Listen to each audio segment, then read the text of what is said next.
लावणी व डीजे लावणी शोमध्ये पूर्ण राज्यात आघाडीच्या नृत्यांगनामध्ये सिने अभिनेत्री व नृत्यांगना गौतमी पाटील आज एका वेगळ्या उंचीवर पोहोचली आहे. अनेकदा टीका होऊनही, ट्रोल होऊनही गौतमी काही वर्षात अनेक चित्रपट, अल्बम व वेगवेगळ्या गाण्यात ती दिसली आहे. मंडळी, आपल्या आयुष्यातील सर्वात आनंदाचा क्षण कोणता या प्रश्नावर व इतर काही प्रश्नांवर गौतमी काय म्हणाली हे जाणून घेतले आहे प्रसिद्ध पत्रकार व मुलाखतकार किरण वाजगे यांनी. पाहूयात. गौतमी, काय सांगशील, पुढील 5 वर्षात तू स्वतःला कुठे पाहतेस? मी पुढील 5 वर्षात मी अजून मला कुठंच पाहिलं नाहीये आणि तसं मी बघणार पण नाही. माझं कसं आहे की जसं चाललंय आपलं, जसं मार्ग चाललाय तसं चालू देत. जे पुढं कामं येत आहेत ते करणार, कुठलंही काम सोडणार नाही.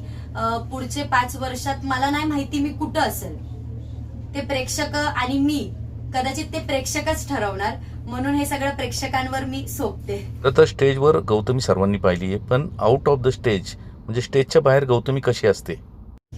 स्टेजच्या बाहेर मी नॉर्मलच आपलं, म्हणजे नॉर्मल पोरींसोबत असते नेहमी, किंवा घरी असते. दुसरी तर माझी लाईफ नाहीये काय, कारण कंटिन्यू कार्यक्रम, काम असतं, काम करते. घरी असलं की आराम करणार, आई सोबत असते, ह्या गोष्टी आहेत. आणि बाहेर असलं की पोरी सोबत असतात कायम आणि त्यांचा सपोर्ट नेहमी असतो.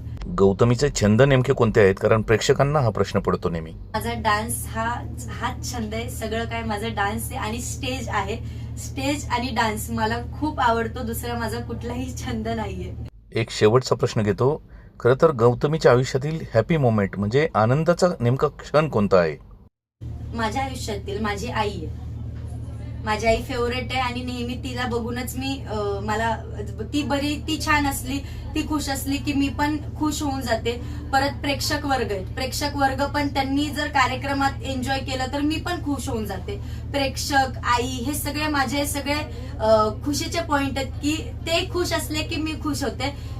बऱ्याचदा असं होतं कधी कधी की आई नाराज असेल चला, किंवा प्रेक्षक वर्ग असे बसतील किंवा काय, तर ते मला असं, मी कुठंतरी मनाला खाते, मग मी नाराज होते. पण ते प्रेक्षक वर्ग खुश राहिले आणि असले स्टेज समोर की मला ते खूप छान वाटतं. खूप धन्यवाद गौतमी.